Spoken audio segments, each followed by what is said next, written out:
people that it does affect that I don't take lightly and want to be mindful of. And so I'm going to take the next couple days to really be able to kind of reflect. Obviously, a lot of conversations with various people that will dictate and determine the decision that's best for me, my family, the Rams, and a lot of people. And that's kind of where we're at with that.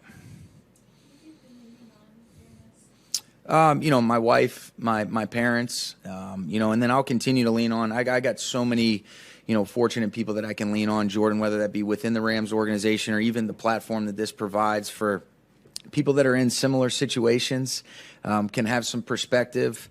But I feel very fortunate to have a great, group of people in that inner circle to be able to help, measure and weigh the different dynamics that are involved to ultimately make the best decision, for a lot of people, but for myself and for our family.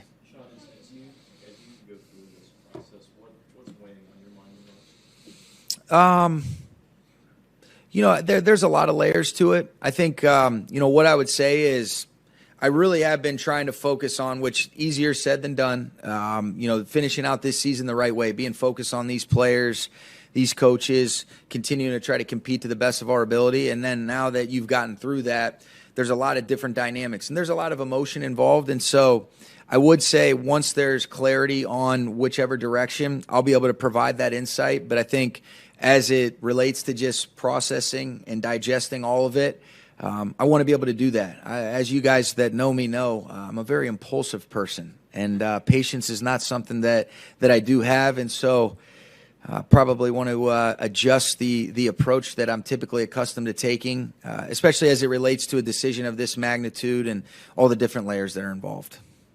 What's the toughest part of that decision?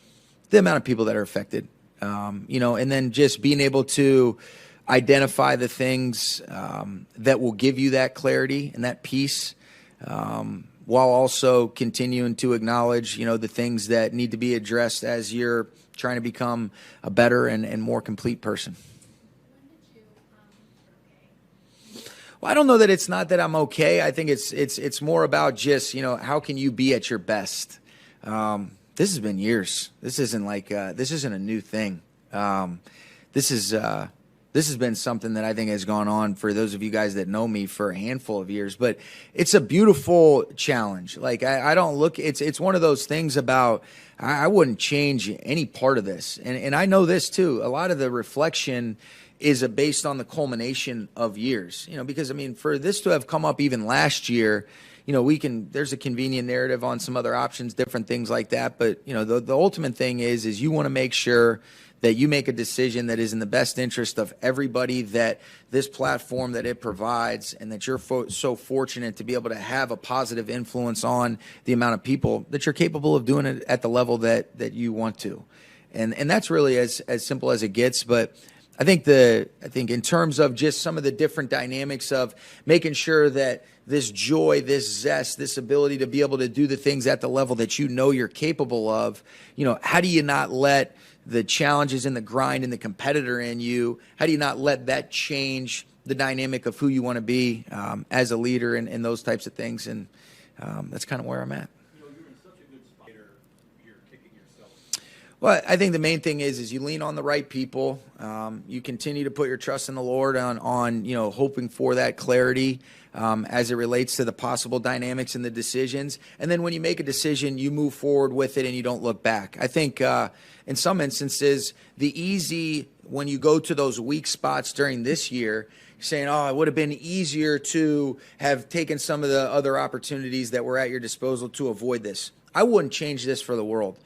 This needed to occur. This was a necessary part of the growth and the development, for me to be the person that I need to be, instead of worrying about some things that maybe you worried about before that you wouldn't have realized had you not gone through this experience. And being around the players and the coaches and the way that they've handled that. And so for that, I am grateful. And that's where you just figure out, all right, what is the best way to continue to move forward in the right way to be the best coach that you can possibly be? Because I don't get the sense in the least bit I'm done coaching. All right. It's just a matter of what does that look like as it relates to the immediate future, is more about, what you're really working through right now. And I hope I've seen Tom Brady had a quote before about, he hopes that his kids can find something that, like that they're as passionate about as he is of football, but he wouldn't wish that torment on anybody else. And I can really relate to that.